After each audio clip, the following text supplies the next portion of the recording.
Welcome to Sensible Secondhand Classics, the series where we look at cars that you can buy that are over 15 years old for a budget of between £1,000 and £5,000. This is a 1986 Hyundai Stella 1.6 GSL. But is it any good? Should you care? Let's find out, shall we?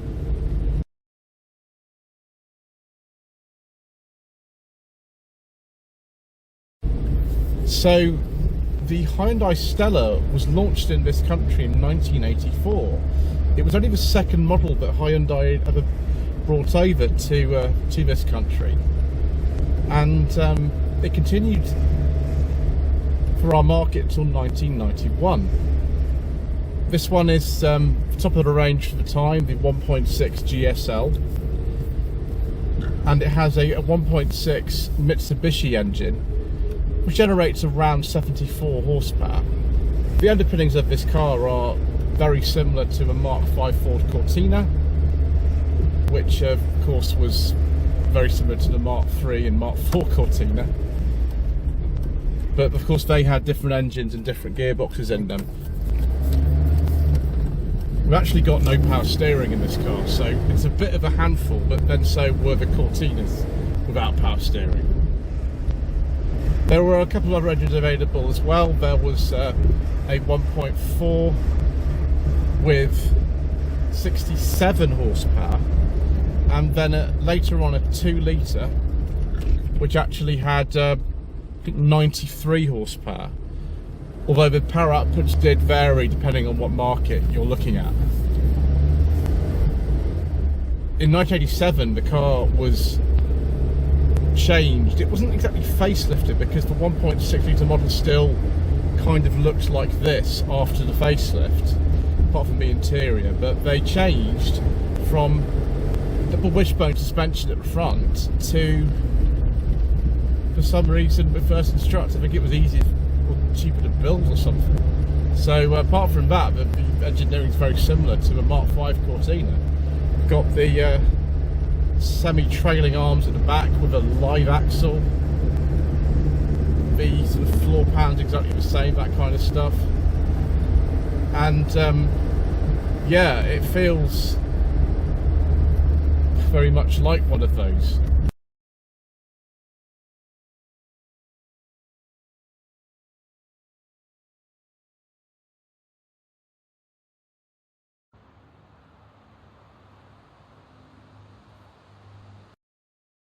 Oh, viewers, look at this. Now, this is not the best example of a Stella in the world, but it is one of less than 10 apparently on the road in this country. There's just none of these left. And yes, you'll see bits of corrosion on this car. Yes, if you check the MOT history, you'll see a few advisories. But I mean, look at it. It is simply amazing. Sorry about the vibration there, by the way, viewers. So yeah, quite local to where we are actually, this car. Was registered at Normandy Garage in Guildford in 1986. Oh, we don't even need to do that, we can just pop the boot, can't we? Yeah. So the boot's got some stuff in it, but it is quite big. The only thing I would say is the loading lip is massive. It's absolutely enormous in this. See if we've got a spare tyre under here. Yes, we do. It's just under there. See, the floor is okay in this. It's just some of the other bits are a little bit rusty. But this car's actually in daily use. Alex actually, when he came back and I met up with him, he actually drove this home. So it is in daily use.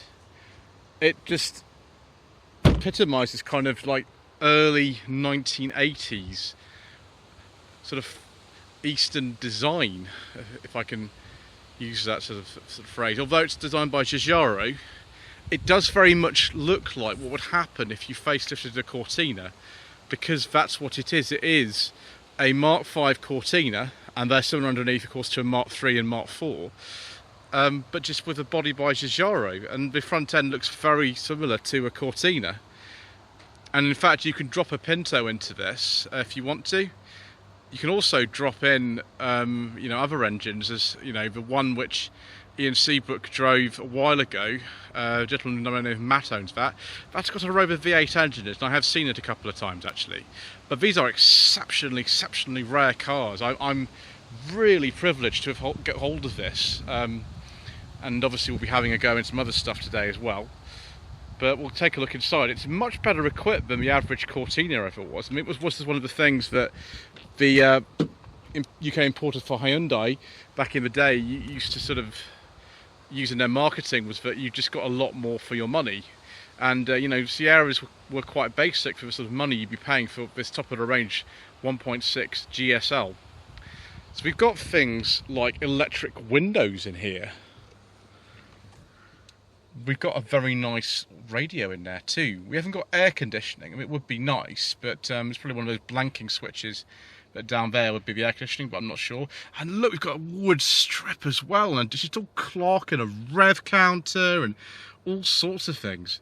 Typically, of course, because it's a early kind of car from the Pacific Rim, it has the indicator stuck on the right-hand side.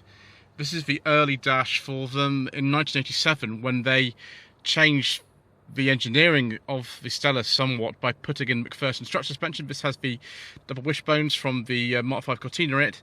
They also put a new dash in it, but this is the earlier style dash. 5-speed manual, which is good. Unassisted steering, which is not. It's very heavy actually, this car. Only the 2-litre models got power steering, as far as I know in this country. Got a very weird sort of way the ashtray works. I managed to remove that. Can we just open this ashtray normally, or is it just stuck? It's stuck. Never mind, we'll just leave that there, viewers. How about that? Cigarette lighter is there. My gosh, the knobs of the ventilation are really sort of odd. I think it's that, which is the heater and stuff, and that one is, I think that's for dash illumination, that one there. Fog light, rear heated window, yep, aircon is not there, front fog is not there, so obviously there was more specification you could get, but just not in this country at the time. It's got a glove box in there, which is good. I do like the fact you get all these gauges. These cars were sold, I think, in Canada, and they were quite successful over there actually.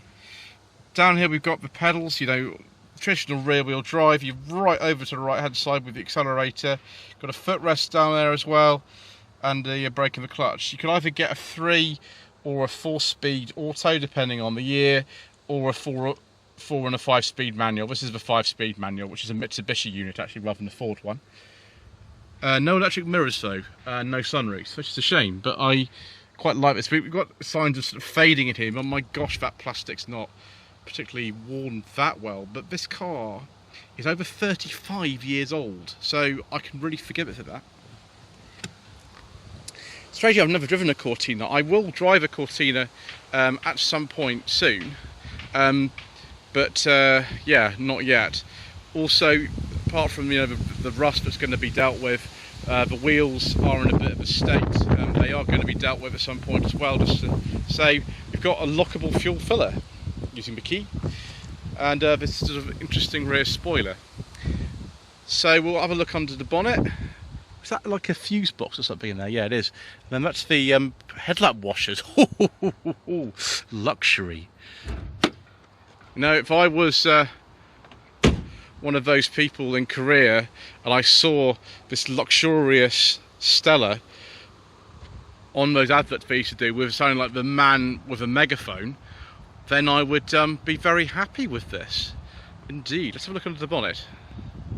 So we have a carburettor on here, and we have a 1.6 Mitsubishi engine. I think it's called the 4G32, generating 74 horsepower.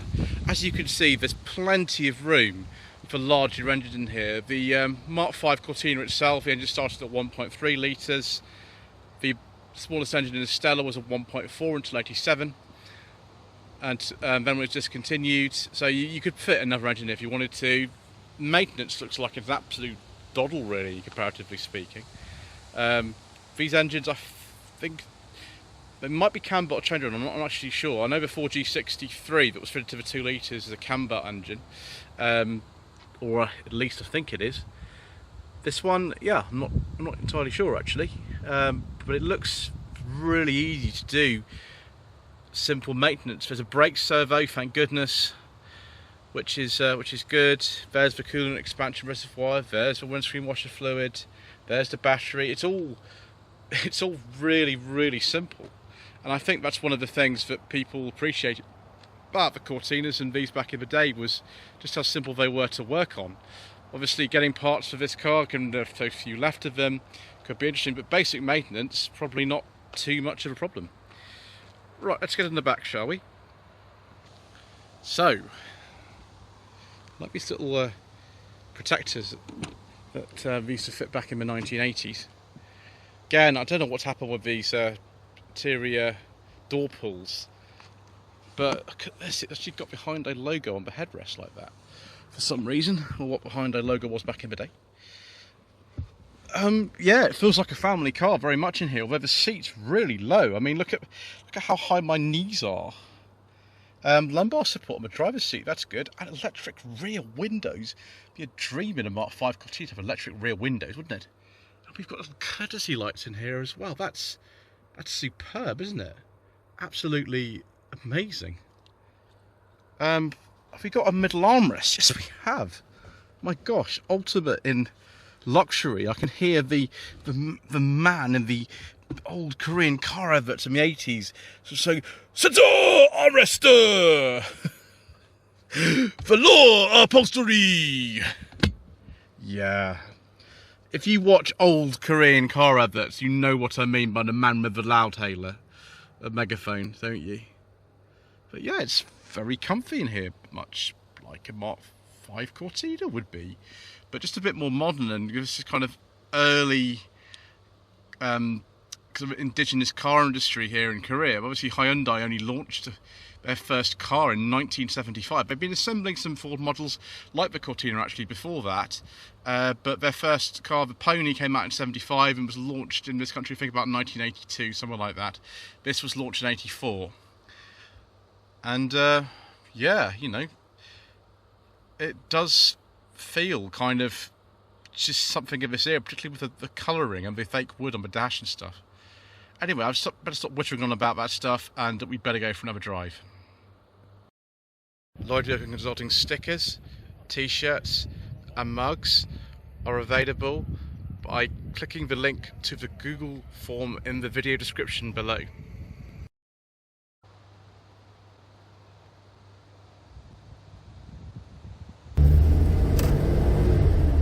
One thing I really would wish for it in this car is a 2-litre engine, the 4G63, because that would be a bit smoother than this 1.6, and also we might get power steering, and we might get just dated styling, because this car, by the time that it was made, would have looked quite dated. I know it was a Giugiaro sort of rebody of one of the Cortinas, but you know, by the time of the sort of mid-80s, cars like the Sierra were very popular, and they looked very different from this, although the people who originally bought the Cortinas would have maybe put off by the styling of that Sierra, and in fact they probably were for a time, because the Cortinas actually sold quite well right up until the time they were discontinued. It's probably one of Hyundai's kind of things about this. So it's not the fastest thing, it's not the best to drive in my opinion. I don't know sort of what it is. I think this car has done 114,000 miles and it is over 35 years old. So possibly the suspension's a bit worn in it. It's not difficult to drive apart from the really heavy steering. But I quite like it. I like this sort of thing. I like the fact that it's really rare. I like the fact that this is just one in Alex's collection of stuff like Mazda 626s and Yugos and things like that. I'm just really enjoying driving this car because it's so rare. It's so kind of typical of this sort of Korean car market in the 1980s, and it's really early stages. And I'm really happy that I've been able to have a go in it.